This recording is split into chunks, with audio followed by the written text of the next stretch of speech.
Forget football, basketball, or baseball.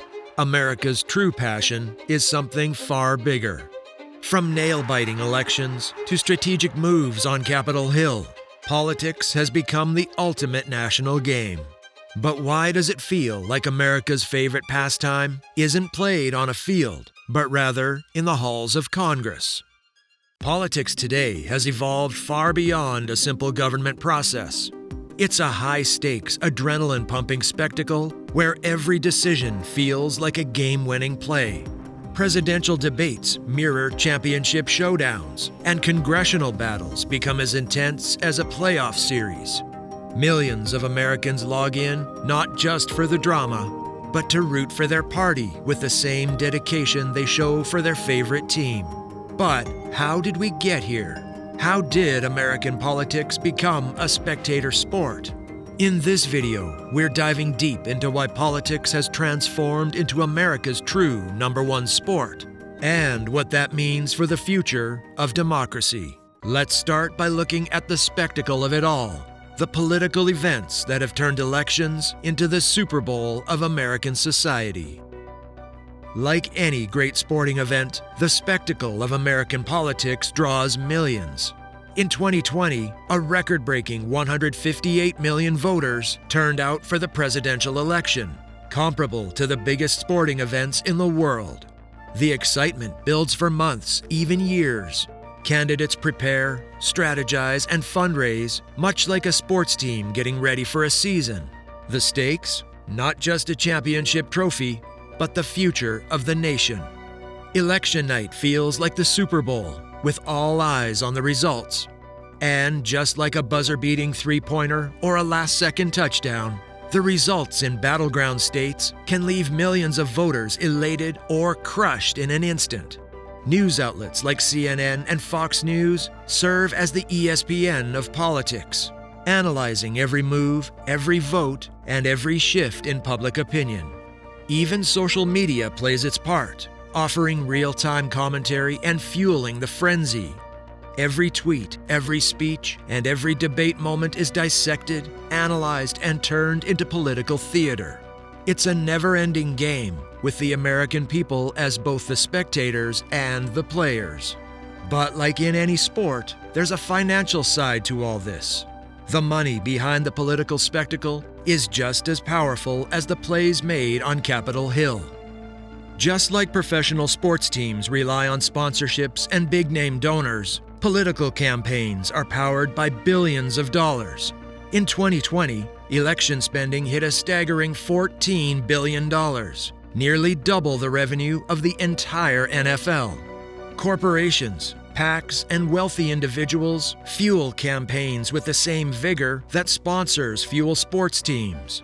Political ads flood the airwaves, much like Super Bowl commercials, as candidates vie for attention and votes. It's not just about who has the best message, it's about who has the money to spread that message far and wide. The financial ecosystem of politics mirrors that of professional sports. From television ads to social media sponsorships, the dollars flowing into politics creates a powerful machine that drives the spectacle, ensuring that politics remains front and center in the American consciousness. But behind every game are the fans, and politics has fans just as passionate as any sports team's loyal followers.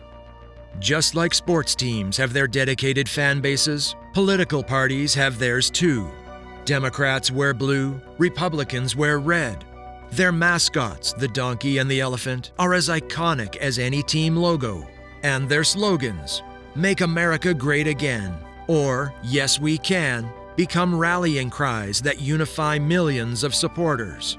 But political fandom doesn't stop at rallies and conventions. It extends into every aspect of life. Families gather around on election night, cheering for their favorite candidate like they would for their favorite team. And there's an emotional investment. Every win feels like a victory, and every loss stings like a championship defeat. This loyalty often creates intense tribalism. Just like in sports, compromise feels like betrayal. The headlines are filled with words like battle and war, turning every political disagreement into a zero-sum game. It's us versus them, an intense rivalry with little room for middle ground.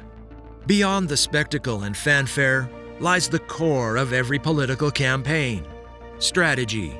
Much like a well-executed play on the field, every move in politics is part of a larger, carefully crafted game plan designed to secure victory. Every successful political campaign is built on strategy. Like a sports team developing a playbook, political campaigns rely on data analytics, polling, and finely tuned messaging to win the game. The Biden campaign, for instance, spent millions on data and technology to ensure every move was backed by careful planning. Swing states are the political equivalent of must-win matchups in a sports season. Winning Florida or Pennsylvania can make or break a campaign. And just like a coach making mid-game adjustments, political candidates tweak their strategies in real time, responding to polling data and voter feedback. But behind every successful campaign is a team of strategists, consultants, and managers, pulling the strings and adjusting the game plan. Jen O'Malley Dillon, Biden's campaign manager, showed just how important the right team is, proving that in politics, just like in sports, a great coach can make all the difference. Yet, with all this passion and strategy, there's an emotional toll, one that can feel as intense as the highs and lows of a sports season. Politics isn't just a game of strategy, it's an emotional roller coaster. When your candidate wins, it feels like your team just took home the championship trophy. Fireworks, street parties, and celebrations follow. But when your candidate loses, it's crushing. Just like a last-second loss in the playoffs, it can leave supporters feeling devastated. Unlike sports, the stakes in politics are higher, and the emotional toll is even greater. According to the American Psychological Association, 68% of Americans cited the 2020 election as a significant source of stress. With every election feeling like a life-or-death battle, the emotional investment can lead to burnout, anxiety, and even divisions within communities.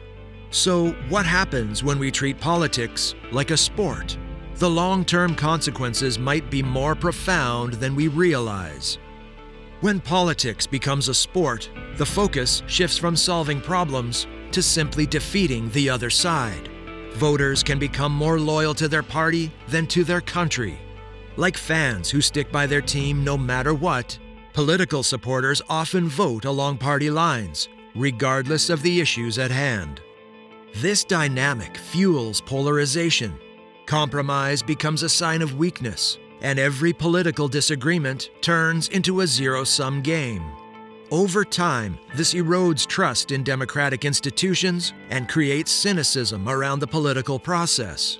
The media, driven by conflict and drama, amplifies the spectacle, turning politics into entertainment rather than a serious conversation about the future of the country. American politics has evolved from governance to a full-fledged spectator activity. As we treat it more like a sport, we risk deepening divides and losing sight of the real purpose of democracy: to solve the nation's problems together. So, what do you think? Is treating politics like a sport helping or hurting our democracy? After all, politics isn't just a game, it's the future of our country. Let's make sure we're all playing to win, not just for our team, but for the greater good. Let's hear your thoughts in the comments below. Who knows? You might be the next president.